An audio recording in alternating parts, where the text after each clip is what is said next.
makumbira regero ndokugona ikoko mai maposa. Ndiani? Amai ku Sweden. Andina amai ku Sweden. Urikudei Tatelicious. Urikudei. Urikudei pa phone pangu Tatelicious.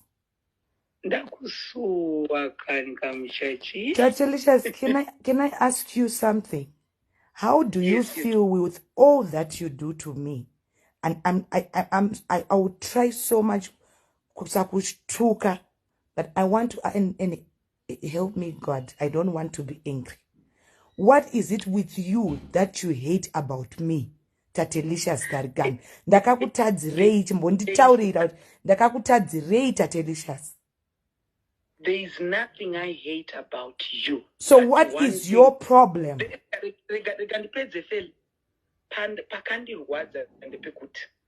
Mushure mekunge taita ushamwari ndichikudza kuti vanhu vaunotrust ina ndamboti ndiise padhuze hangu handisi kudzidza kwokuti ifeli ndiise padhuze but ndakarwadziwa kuti wakaita collaboration namadam boss, the same person who was going to the companies achiti iwewe ubhisco kumacompanies because une ads ukamisa padhuze futi Tatelicious, you don't have the right to tell me who to play with, who to hang around with.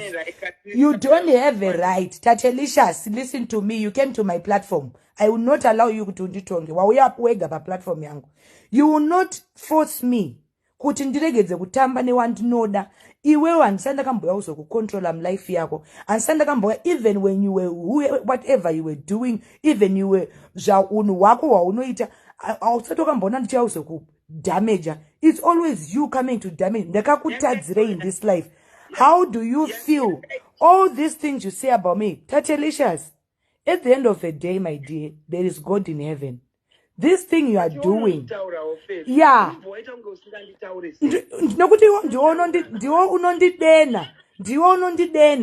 Tatelicious andina problem newe. Dai wangu singandidene. Unondigera msoro kwako kusada kuti ndiwanikwe. Unonditaura mashoko anorwadza kwako kusada kuti ndibudirire. I am not related to you, Tatelicious. I am not related to you. Live my life, Tatelicious. No, just live my life, Tatelicious. At the end of the day, kudenga kuna mwari, Tatelicious. Let me tell you, there is God in heaven. No. This way you want to break me, Tatelicious, Mara si benz. No. Tatelicious, Mari azi benzi. Ndangoti ndikuudze kuti Marika azi benzi, Tatelicious. One day you will sit down and you will think about all these things you do. I always tell you, Kuti, you are a great person when you are not insulting people. I always tell you, Kuti, you are a good musician when you are not insulting people. But this thing that you touch van vasina kukutadzira. No. Aundivengere kusatamba newe because aunzwisise. Aundivengere kusatamba newe. Aundivengere kusatamba newe. Ndakakusiya because unhu wako auite, uda undicontroller, uda undiudza kuti ndisatambe naningi, uda undiudza ndisatambe naningi because who are you? Who are you to tell me I shouldn't do this? You lie. You so know. You so know. I cannot die because wakandirwira because unenge uchida mafans. You don't fight for me because you love me. You fight for me to get fans. No, you don't do that. You don't do that. Tatelicious, look at you right. Tatelicious, look at you right now. Why got a life yako your wife you told a millionaire? No. Wait. Mira. No. I want to tell you something. Tatelicious.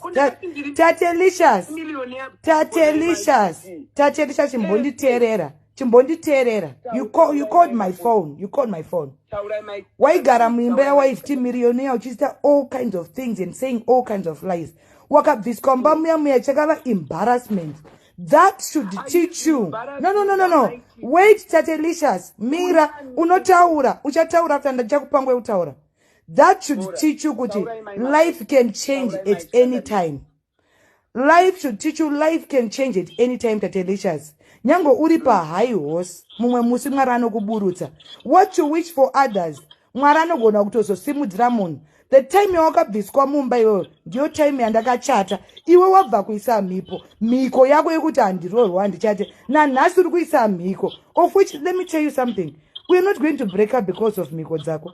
Miko zako dai zaka simba Tatelicious, lisina kuchata. You're just someone who just likes to hate people. But deep down inside, you are a good person. And you don't want to admit. You are broken, yet you want to break a munwese.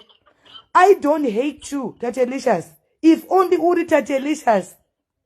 Anotamba, achita zvinzvake. I don't hate you. I don't hate you. But handidi kutamba newe uchindiudza kusiyana nevanhu. Uchinudza kuti paradzana naningi. Uchindi controller. No. You don't do that. Zvakafanana nekuti wakamba waenda palive wakati inini ndaitamba naye nenyaya kuti ndaingoda kumunyepera anotyiwa vese vanana. Yeah, I'm not afraid of you, but am I afraid of you? Ndakauya kuinbox kwako pa wakanyebera vanhu ndanzi angachinitumira mamessage ndikakumubloga. Wakadi kuvarakidza zvandakakutumira ndakati Tatelicious inini handikutyi. Coming personally it means kuti I don't fear you. And even pa public I don't fear you, Tatelicious. Even if I was to see you face to face handikutyi. Andifane kukutya. Tatelicious. And why should I be afraid of you?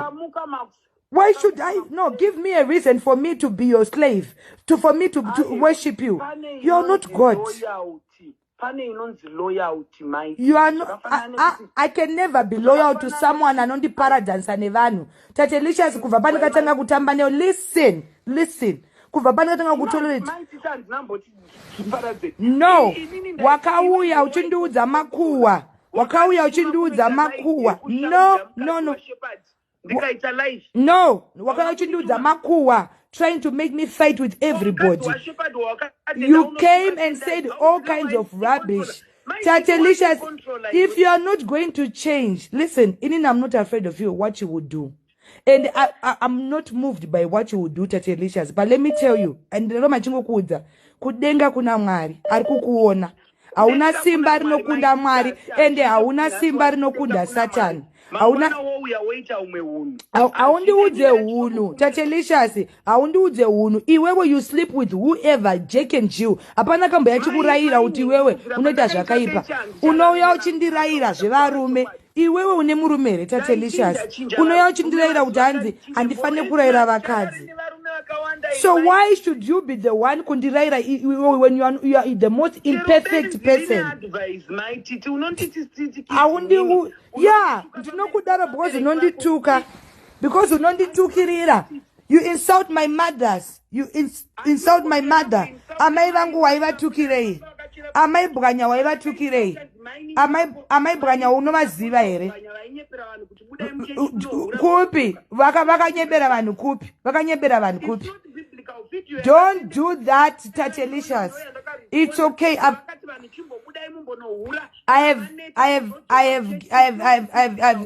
think I've given you that platform, and I think we are not going to understand each other. Tatelicious, you can continue with your life. But this time, the second wrath is coming. And I promise you. Yeah, aundiudze kuti controla muromo wako iwewe muromo wakaita sei. Wako muromo wakaita sei. Wako muromo wakaita sei. The second wrath is coming to you, Tatelicious.